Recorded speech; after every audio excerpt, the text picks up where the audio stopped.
아이들은 귀신같이 합니다.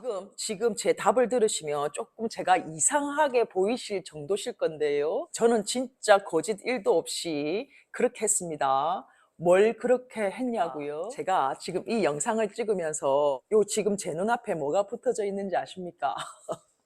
손 너무 많이 움직이지 말기라고 제가 좀 붙여놨습니다.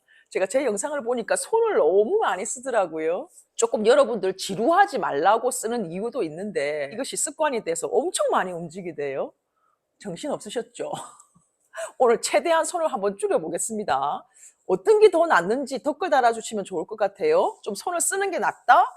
손을 묶어둔다? 오늘 이야기 시작하겠습니다. 제 큰아들이 올해 19살 고등학교 3학년입니다. 작은 아들이 17살 고등학교 1학년이고요. 아이가 8살 때 학교를 가기 시작하면서부터 지금까지 아이 숙제 문제라든지 아이 준비물 챙기는 문제라든지 아이 공부나 시험 이런 것들에 대해서 두 아들과 트러블이 거의 없었다고 봐야 하는데요. 특히 초등학교 6년 동안은 아이들 숙제, 준비물, 과제, 수행평가 등 그런 것들을 아이가 잘 챙기지 못하고 하지 않고 미루고 했다고 거짓말하거나 등등의 문제로 많은 갈등을 하고 계신 분들 많으시지요? 그런 분들이 보시기에는 제가 숙제나 준비물, 과제물들로 아이들과 트러블이 1도 없었다는 제 말이 아마 이해가 안 되실 건데요. 아마 이런 생각을 하시겠죠. 두 아들이 워낙 꼼꼼하고 모범생이어서 숙제나 과제나 수행평가 등등을 알아서 잘 했나 보다 라고 생각하시거나 아니면 제가 너무나도 자유롭고 인자하고 다정하게 아이에게 화를 내지 않고 그런 것들을 챙겨줬나 보다라고 생각하실 수도 있는데요. 저는 두 가지 다 아닙니다. 그런데도 어떻게 숙제, 준비물, 수행평가, 공부, 시험 등등 어떻게 그런 문제로 트러블이 1도 없었느냐? 지금 제 답을 들으시면 조금 제가 이상하게 보이실 정도실 건데요. 저는 진짜 거짓 1도 없이 그렇게 했습니다. 뭘 그렇게 했냐고요? 저는 두 아들이 숙제, 과제물, 수행평가들을 알아서 잘 할 거라고 믿었습니다. 믿었어요. 아이들을 믿는 게 기본 중에 기본. 그것이 기저에 완전히 깔아놓고 생각을 했습니다. 무슨 말인고 하니 학교에서 선생님이 숙제나 준비물을 내주지 않습니까? 또 내일 시험이라고 말해주지 않습니까? 그런 것들을 받아들이고 집에 온 아이가 안 해가도 선생님 우리 요즘 못 때리니까 안 해도 돼. 선생님 말은 안 들어도 돼. 기본적으로 그런 생각을 가진 아이들이 잘 있을까요? 물론 초등 고학년 이상이 돼서 머리가 굵어지면 좀 뺀질거리는 아이들은 있겠지만 초등학교 1학년 8살 때부터 그렇게 뺀질거리는 아이들은 없다고 생각을 합니다. 선생님이 숙제를 내주시면 해가야 된다고 생각할 거고요. 그래서 해갈 거라고 믿었습니다. 그러나 아이인지라 조금 미루기도 할 거고 한다고 하더라도 엄마가 봐주지 않는다면 대충 해가겠죠. 숙제의 질은 좀 떨어질 거라고 봅니다. 엄마가 챙겨주는 것보다. 그러나 저는 숙제를 해가기만 하면 그 다음부터는 입을 대지 않았습니다. 숙제는 선생님과의 약속이니까 반드시 해가야 하고 해가기만 한다면 그 숙제의 질은 제가 크게 신경 쓰지 않았습니다. 예를 들어서 일기 같은 게 있었는데 저희 큰아이 작은아이 다 진짜 한 줄만 쓰더라고요. 그것을 제가 5줄 이상 써라, 제대로 써라, 네 느낌을 적어라, 글자는 왜 이러느냐라고 저는 잔소리하지 않았고요. 준비물 또한 자기가 챙기지 않으면 학교 가서 좀 불편할 거잖아요. 그죠?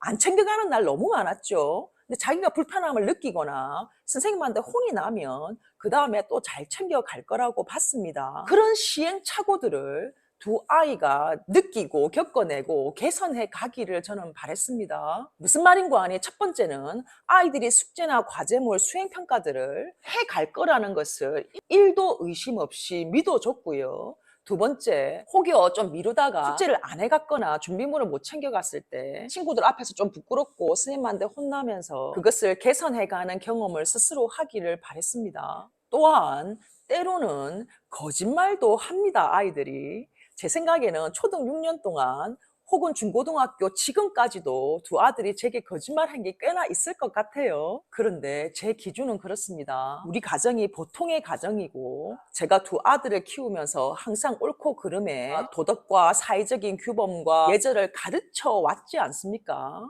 그 범주에서 크게 벗어나게 나쁜 거짓말을 하지 않을 거라고 저는 봤고요. 소소하게 예를 들어서 제가 숙제는 했니? 라고 물어보면 안 했는데 했다라고 거짓말을 하겠지요.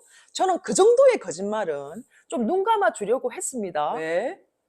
거짓말 할 때 기분 좋은 사람 아무도 없습니다. 심장이 콩닥거리고 이 거짓말이 들키지 않을까 신경 쓰면서 조금은 무서운 마음을 가지고 엄마에게 거짓말을 하지요. 그 거짓말을 할 때의 그 기분이 아이도 분명히 좋지 않았을 거고 그런데도 자유롭게 믿어주는 엄마를 보면서 미안도 할 겁니다. 또 거짓말이 들켰을 때는 얼마나 부끄럽습니까? 거짓말을 하면서 아, 거짓말이 이렇게 불편한 감정이구나라는 것을 아마 아이도 느낄 겁니다. 혹여 아이의 거짓말이 워낙 완벽해서 엄마가 늘 속는다면 아이가 막 통쾌하고 쾌감을 느낄까요?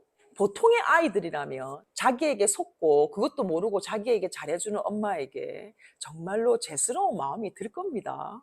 그래서 어느 순간 거짓말을 멈추게 될 겁니다. 그래서 알고도 속고 모르고도 속고 큰 거짓말을 혼내야겠지만 좀 잔잔바리 거짓말들은 눈 감아 주기도 하면서 지금껏 19년 양육을 하고 있습니다. 자, 무슨 말인고 하니 내 아이가 믿을 만한 행동을 해야 내가 아이를 믿어주는 것이 아니라 부모가 먼저 아이를 믿어주고 전폭적으로 신뢰하고 그 믿음의 바탕 아래에서 조금 기다려주시면 아이는 하늘 같은 우주 같은 내 사랑하는 부모의 믿음과 신뢰에 부응하기 위해서 잠깐 일탈을 했다가도 반드시 돌아올 겁니다. 반드시.